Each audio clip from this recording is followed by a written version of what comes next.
ప్రతి ఒక్కరి ఆదాయం పెంచడమే ప్యూర్ టు రిచ్ ఉద్దేశమని నారా చంద్రబాబు నాయుడు అన్నారు.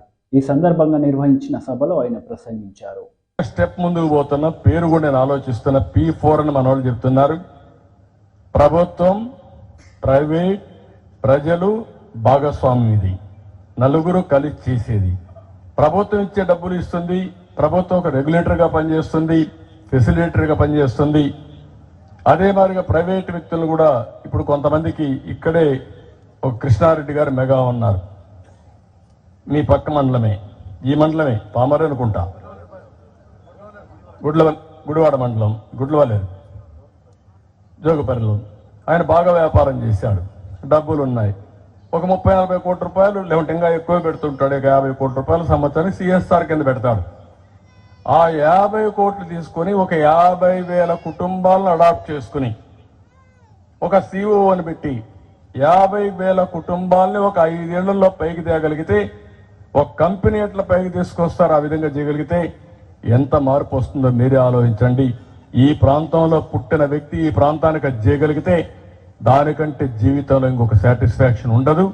అది చేపించేదానికి ఈ కార్యక్రమాన్ని చేపడుతున్నానని చెప్పి కూడా నేను మీకు తెలియజేస్తున్నా. ఈ విధంగా చాలా మంది వాళ్ళ శక్తి సామర్థ్యం బట్టి అడాప్షన్ ఇవన్నీ చేసుకోవాల్సిన అవసరం ఉంది.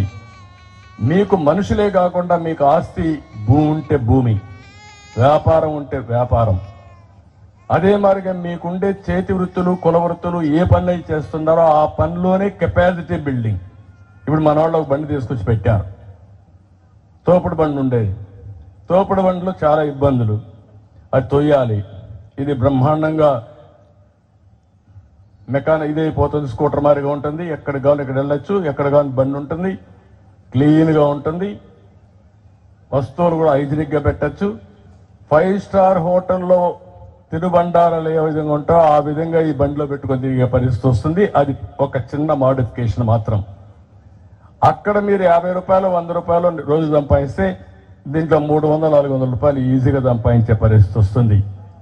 ఇట ప్రతి ఒక్క వ్యాపారంలో కానీ వృత్తిలో కానీ ఇలాంటివన్నీ తీసుకురావాలని ఒక విధంగా ఆలోచిస్తే మీకుండే ఇప్పుడుకుండే స్పాన్సర్ చేసేవాళ్ళు, మెంటరింగ్ చేసేవాళ్ళు గుర్తుపెట్టుకోవాల్సింది ఇది ప్రూఫ్ ఆఫ్ కాన్సెప్ట్. ఇది ప్రారంభం మాత్రం.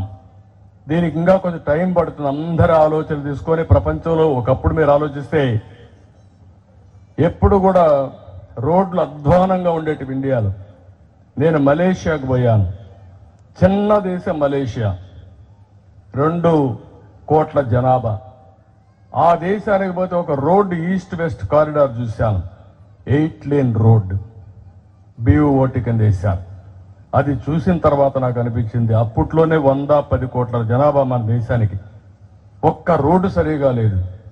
ఆ రోజు ప్రధానమంత్రి వాజ్పేయి గారి దగ్గరికి వచ్చి మనం కూడా ఇలాంటి రోడ్లు వేయాలంటే డబ్బులు ఎక్కువ ఉన్నాయంటే, కాదు ఆలోచన ఉంటే డబ్బులు వస్తాయి, రోడ్డు అవుతుంది, మనం వేద్దామని వేస్తే ఫస్ట్ బిట్ వేసింది నెల్లూరు నుంచి చెన్నై వరకు వేసాం.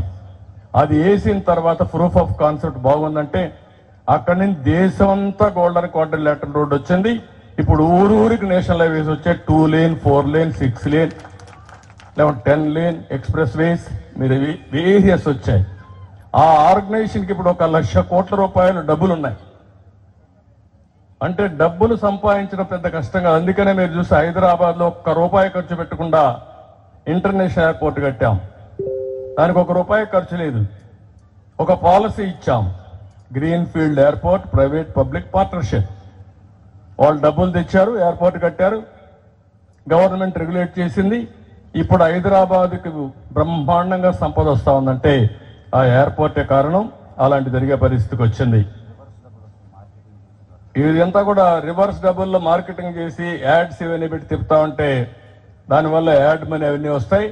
అనేక మార్గాలు. 20 సంవత్సరాలు సోలార్ కూడా పెట్టుకోవచ్చు. సోలార్ పెట్టుకుని కరెంట్ కూడా అవసరం లేదు. జలసగా తిరిగే పరిస్థితి వస్తుంది. ఇలాంటి చాలా ఆలోచనలు ఉన్నాయి. అవన్నీ నేను మాట్లాడతాను మళ్ళీ. ఇప్పుడు ఇక్కడ నేను మిమ్మల్ని కోరేది ఏంటంటే, ఈరోజు మనందరం కూడా ఇక్కడుండే వాళ్ళందరూ మీరు ఆలోచించాల్సింది, ప్రతి ఒక్క కుటుంబానికి ఒక విజన్ తయారు చేసుకోవాలి. మీరు వాళ్ళ ఆస్తులు ఏమున్నాయి, మనుషులు ఎంతమంది, ఏ వయసులో ఉన్నారు, వాళ్ళు ఏం పని చేస్తున్నారు, ఆ పని కానీ ఇంకొక పని కానీ చేస్తే వాళ్ళ ఆదాయం ఎట్ట పెరుగుతుంది, దానికి కావలసిన మెళకువలు ఏం కావాలి, స్కిల్స్ ఏం కావాలి, వాళ్ళకి ఎట్లా నేర్పించాలి, అవి మీరు నేర్పిస్తే ఆటోమేటిక్గా వాళ్ళ ఆదాయం పెరిగే పరిస్థితి వస్తుంది. ఆ ఊర్లో పిల్లలు ఉన్నారు, ఇంటర్మీడియట్ చదువుతున్నారు. ఇంటర్మీడియట్ అయిన తర్వాత ఏం చదివిస్తే ఉపయోగపడుతుందో, ఏ కాలేజ్ చదివించాలో మీరు ప్లాన్ చేసి మీ పిల్లల్ని ఏ విధంగా చదివిస్తారో అదే విధంగా ఈ పిల్లల్ని మీరు చదివించగలిగితే అక్కడి నుంచి మీరే చూడండి మార్పు ఇంకా ఆటోమేటిక్గా వస్తుంది. అది జరగాలి. ఇది అయిన తర్వాత ఎందుకు ఎన్టీఆర్ మెమోరియల్ ట్రస్ట్ నేను పెట్టానంటే, ఎన్టీఆర్ మెమోరియల్ ట్రస్ట్ కోఆర్డినేట్ చేస్తాం, మీకు పోటీ పెడతాం, మంచి వ్యక్తుల్ని సన్మానం చేస్తాం, మళ్ళా ఈ ఊర్లో చేస్తాం, అవసరమైతే రాజధానిలో చేస్తాం. ఎప్పటికప్పుడు మిమ్మల్ని గుర్తించి మీరు చేసిన సేవల్ని, మీరు చేసే పనుల్లో బెస్ట్ ప్రాక్టీసెస్ ని బయట ప్రపంచానికి. బ్రదర్ అనిల్ వైఎస్ షర్మిల కుమారుని వివాహం ఘనంగా జరిగింది. ఈ వివాహానికి పలువురు నేతలు హాజరయ్యి వధూవరులను ఆశీర్వదించారు.